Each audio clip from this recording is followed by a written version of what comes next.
Stock market में normally पहले किसी भी स्टॉक को बाई किया जाता है, फिर उसी स्टॉक को बेचा जाता है और जो डिफरेंस होता है वो प्रॉफिट होता है। फॉर एग्ज़ाम्पल, पहले 400 में बाई किया, फिर उसी स्टॉक को 410 में बेचा, तो जो डिफरेंस के 10 रुपया है वो डिफरेंस के 10 रुपया हमारे प्रॉफिट होते हैं। स्टॉक मार्केट में एक कॉन्सेप्ट और होता है जिसे हम शॉर्ट सेलिंग कहते हैं।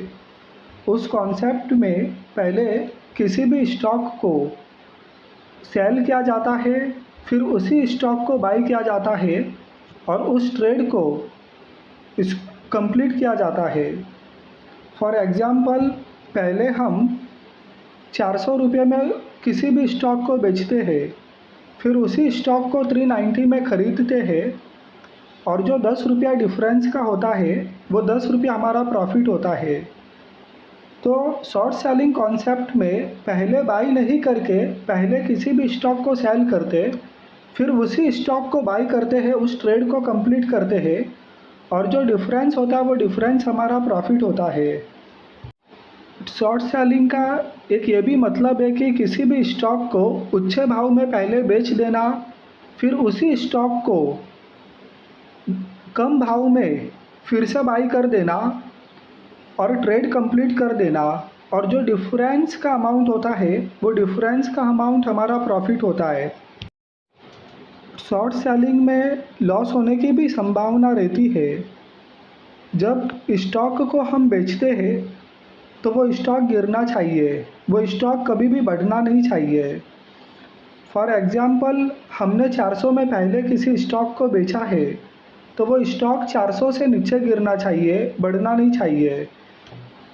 एग्ज़ाम्पल के लिए 400 में हमने बेचा और अगर वो स्टॉक 410 पर चला जाता है और 410 हमारा स्टॉप लॉस होता है, तो यहाँ पे हमको 10 रुपये का नुकसान हो जाता है, क्योंकि जब हम पहले बेचते हैं तो स्टॉक गिरना चाहिए और नीचे के रेट में हम उसको बाई करने चाहिए, लेकिन वो स्टॉक बढ़ जाता है तो हम उसको उच्च रेट में बाई करते हैं। तो यहाँ पे क्या हुआ कि बाई उच्च रेट में हो गया और सेल उससे कम भाव में हुआ, तो ये ट्रेड हमारा लॉसेबल ट्रेड रहता है। तो जब हम पहले बेचते हैं तो फिर जो बाई करना है वो कम रेट पे करना है, यानी कि स्टॉक गिरना चाहिए। शॉर्ट सेलिंग में कभी भी स्टॉक बढ़ना नहीं चाहिए। शॉर्ट सेलिंग दो तरह से होता है, एक इंट्राडे ट्रेडिंग में होता है और दूसरा पोजिशनल शॉर्ट सेलिंग होता है फ्यूचर एंड ऑप्शन में।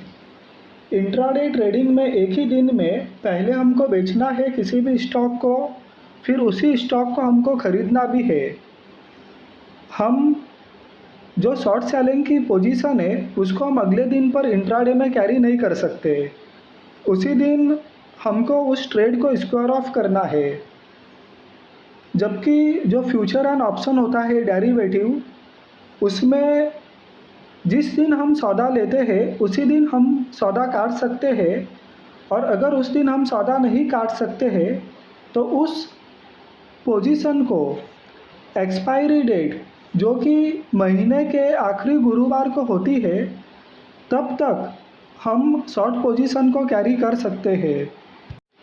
शॉर्ट सेलिंग की जो ख़ास बात है वो ये है कि शॉर्ट सेलिंग से गिरते हुए मार्केट में भी प्रॉफिट बनाया जा सकता है, यानी प्रॉफिट दोनों तरह के मार्केट में बनते हैं। अगर मार्केट बढ़ता है तो पहले हमें बाई करना है और अगर मार्केट गिरता है तो फिर हमें शॉर्ट सेलिंग कॉन्सेप्ट से काम करके प्रॉफिट बना सकते हैं। शॉर्ट सेलिंग कब करना चाहिए? तो जब किसी भी स्टॉक का फाइनेंशियल रिजल्ट ख़राब आने की पॉसिबिलिटी रहती है तो वहाँ पर शॉर्ट सेलिंग की जा सकती है। जब इंटरनेशनल स्टॉक मार्केट में गिरावट होती है और उसका असर इंडियन मार्केट पर होने की संभावना होती है, तब शॉर्ट सेलिंग की जा सकती है। जब किसी स्टॉक में प्रॉफिट बुकिंग होने की संभावना लगती है तब शॉर्ट सेलिंग की जा सकती है। जब किसी स्टॉक में टेक्निकल एनालिसिस या इंडिकेशन देता है कि स्टॉक अभी वीक है या इसमें सेलिंग प्रेशर है, उस स्टॉक में शॉर्ट सेलिंग की जा सकती है। किसी स्टॉक को लेकर कुछ नेगेटिव न्यूज़ आती है, उस स्टॉक को लेकर उस स्टॉक में शॉर्ट सेलिंग की जा सकती है। कंपनी के मैनेजमेंट में कुछ बदलाव हो और ये न्यूज़ अगर मार्केट को पसंद नहीं आती है तो शॉर्ट सेलिंग की जा सकती है। जब बजट रहता है, बजट के दिन काफ़ी वॉलेटिलिटी रहता है, तो एक सही जजमेंट लगाकर भी पोजीशन बनाई जा सकती है। फिर आरबीआई की जब पॉलिसी आती है तो तभी भी मार्केट को जज करके एक राइट पोजीशन बनाई जा सकती है। और भी काफ़ी तरह के इवेंट होते हैं कि मार्केट में शॉर्ट सेलिंग के लिए एक पॉसिबिलिटी बनती है कि गिरते हुए मार्केट में भी शॉर्ट सेलिंग करके प्रॉफिट बनाया जा सकता है। ऐसा नहीं है कि मार्केट बढ़ेगा तो ही प्रॉफिट बनेगा, गिरते हुए मार्केट में भी शॉर्ट सेलिंग कॉन्सेप्ट से पैसा बनता है। अगर आपको मेरा ये वीडियो पसंद आया है तो लाइक कीजिए, मेरे चैनल को सब्सक्राइब कीजिए। Thank you.